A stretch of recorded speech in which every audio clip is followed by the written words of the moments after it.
बिस्मिल्लाहिर्रहमानिर्रहीम। अस्सलाम वालेकुम स्टूडेंट्स, उम्मीद करता हूँ आप लोग खैरियत से होंगे। लेसन स्टार्ट करने से पहले दुआ पढ़ लेते हैं। रब्बि इश्रह ली सदरी व यस्सिर ली अमरी वहलुल उक़दतम मिन लिसानी यफ़क़हू क़ौली रब्बि ज़िदनी इल्मा।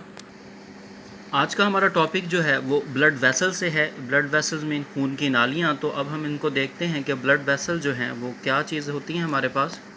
तो पहला पॉइंट है हमारे पास ब्लड वेसल्स का यानी खून की नालियों का कि blood travels in a system of tubular structure, कि जो खून है वो सफ़र करता है एक ऐसे ट्यूब्स की शक्ल के स्ट्रक्चरों के अंदर, ढांचों के अंदर, कॉल्ड ब्लड वेसल्स, जिन्हें हम खून की नालियाँ बोलते हैं।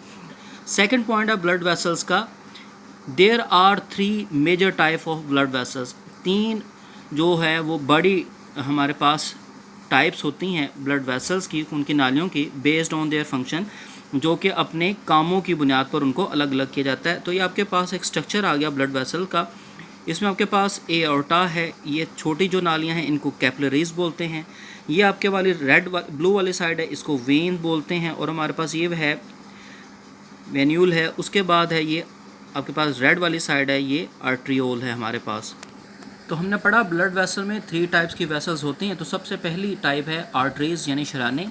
इसका पहला पॉइंट है vessel carry blood rich in oxygen, यानी ये आर्टरीज जो वेसल है ये कैरी करते ले जाती है ब्लड रिच इन ऑक्सीजन, ऐसे खून को जिसके अंदर ऑक्सीजन की मकदार बहुत ज़्यादा होती है, न्यूट्रंस गजाइत और गजाइत ज़्यादा होती है, अवे फ्राम हार्ट, दिल से जिस्म के दूसरों हिस्सों की तरफ ये जो है ये आर्टरीज लेकर जाती हैं। Second point rich in oxygen, के आर्टरीज के अंदर जो रिच होती है oxygen is called oxygenated blood.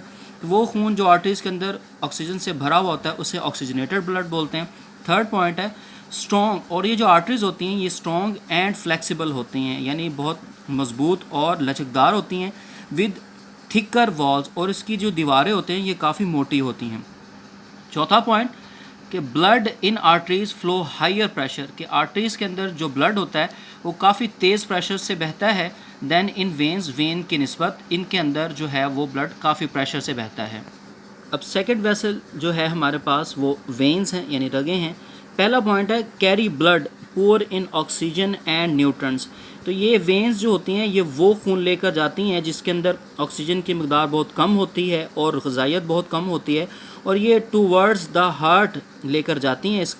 उसके बाद सेकंड पॉइंट है blood poor in oxygen is called deoxygenated blood, कि जिसके अंदर जिस खून के अंदर ऑक्सीजन की कम मकदार होती है उसको डीऑक्सीजनेटेड ब्लड बोलते हैं। और थर्ड पॉइंट है वेन्स इन लेग्स, जो रगें टांगों के अंदर होती हैं, हैव वॉल्स, तो उसके अंदर वॉल्स होते हैं, इन दैम उसके अंदर, to prevent backward flow of blood, ताकि वो खून के जो वापस बहाव को है वो रोक सके। तो इसलिए वहाँ पर टांगों के अंदर जो वेन्स होती हैं उसके अंदर वॉल मौजूद होते हैं।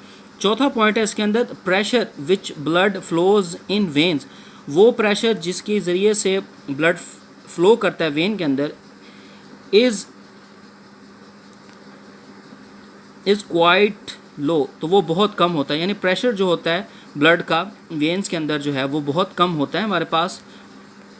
अब थर्ड वेसल जो है हमारे पास कैपिलरीज हैं, ये बारीक रोए होते हैं। पहला पॉइंट है इसका टाइनी थिन वॉल्ड वेसल है, ये बहुत ही पतली होती हैं और बारीक सी ये रगे होती हैं हमारे पास। Second point connects arteries to veins, इनका काम होता है कि ये आर्टरीज और वेन्स को आपस में कनेक्ट करती हैं, जोड़ती हैं। थर्ड पॉइंट है थिन वॉल्स इनेबल दैम, ये जो पतली दीवारें होती हैं कैपिलरीज की वो इस काबिल बनाती हैं इनको टू एक्सचेंज, ताकि ये तबादला कर सकें गैसेस का, ग़िज़ाइयत का और दूसरे फजलात का आपस में तबादला कर सकें, फजलात का तबादला कर सकें खून के दरमियान और सेलों के दरमियान। और चौथा पॉइंट है कि transport both oxygenated and deoxygenated blood, और इन जो कैपिलरीज है इनका काम होता है कि ये ऑक्सीजनेटेड ब्लड और डीऑक्सीजनेटेड ब्लड जो है उसकी मुंतकली कर सकें। उसके बाद हमारे पास वर्किंग ऑफ सर्कुलेटरी सिस्टम है कि ये सर्कुलेटरी सिस्टम काम किस तरह से करता है।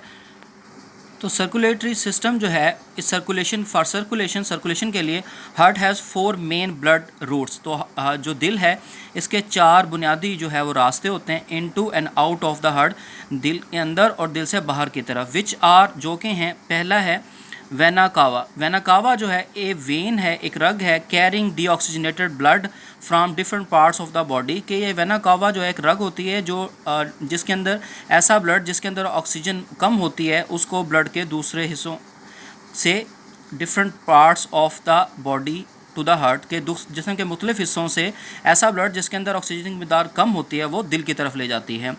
उसके बाद अगली है पल्मोनरी आर्टरी। एक ये N artery that carries deoxygenated blood. कि ऐसी आर्टरी जिसके अंदर जो है वो ऐसा खून मौजूद होता है जिसके अंदर ऑक्सीजन कम होती है फ्रॉम हार्ट दिल से टूवर्ड्स लंग्स, और वो फेफड़ों की तरफ ले जाती है फॉर ऑक्सीजनेशन ताकि वहाँ पे ऑक्सीजन शामिल हो सके। पल्मोनरी वेन है only vein in the body, एक सिर्फ एक रग है ये जिस्म के अंदर। Carries oxygenated blood from lungs to the heart के एक ऐसी वेन है जिस्म के अंदर जो ले जाती है ऑक्सीजन वाला खून फेफड़ों से दिल की तरफ। और उसके बाद हमारे पास एओर्टा आता है। कि एओर्टा क्या चीज़ है, ये लार्जेस्ट आर्टरी है, सबसे बड़ी आर्टरी है दैट कैरीज ऑक्सीजनेटेड ब्लड के ये ले जाती है ऑक्सीजन वाला खून जो है अवे फ्रॉम द हार्ट दिल से to the different parts of the body. ये ऐसी सबसे बड़ी आर्टरी होती है जो ऑक्सीजन वाला खून जो है वो दिल से जिस्म के मुख्तलिफ हिस्सों की तरफ लेकर जाती है। सर्कुलेशन ऑफ ब्लड जो है जो जिस्म में होती है is a life sustaining process. ये ज़िंदगी की बका का जो है वो अमल है कि सर्कुलेशन जब तक होती रहेगी जिस्म के अंदर खून की, that not only keeps our cells healthy. कि ये जो खून की जो सर्कुलेशन है ये ना सिर्फ हमारे खुलियों को जो है वो सेहतमंद रखती है but also keep us alive, और ये हमें जो खून की गर्दिश है ये ज़िंदा भी रखती है। तो इस तरह से ये बहुत ही इम्पोर्टेंट जो है वो हमारे पास निज़ाम है जिसकी मदद से पूरे जिस्म के अंदर जो है वो खून सर्कुलेट करता है।